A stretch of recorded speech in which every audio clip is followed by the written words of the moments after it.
Good morning. It's September 20th, 2024. We're critiquing the news. The article on your screen is from the Cairns Post and it's titled Top Choice for the Games to Go Big.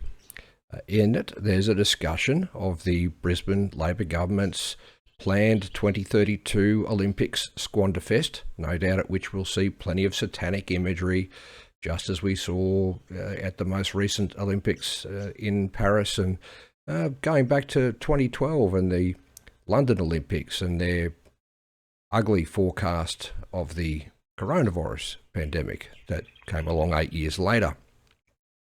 Setting that aside, the story has the chief executive of the organising committee for the Brisbane Squanderfest promoting the Brisbane Squanderfest and wanting to go big like Paris, which most people didn't watch because of the satanic opening ceremony. But anyway, getting back to the thrust of the article, from my perspective, the Brisbane State Labor government has, quote, brought its total spend for the Barlow Park upgrade to $91 million. Now, Barlow Park is indeed a sporting complex in Cairns, but governments don't have any money of their own. They only have money that they've taken from us.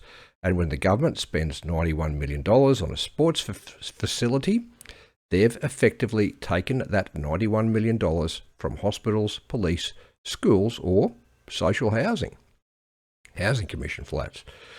When we common people do our household budgets, how do we prioritise our spending?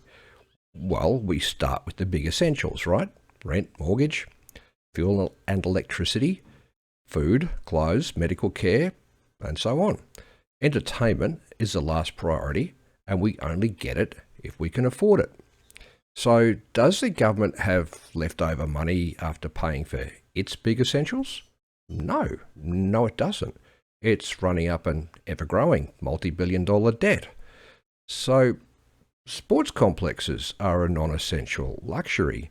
They can be funded by determined sports clubs doing their own fundraising, which indeed I was part of as a young man, as a kid even, back in the Barron River Canoe Club days in the 1970s. We fundraised everything we needed for that organisation. Nonetheless, debt-racked governments that are failing on their big essentials are spending our money on non-essentials. And in an economic crisis created by big government and the Labor Liberal Uni Party, that's just not okay.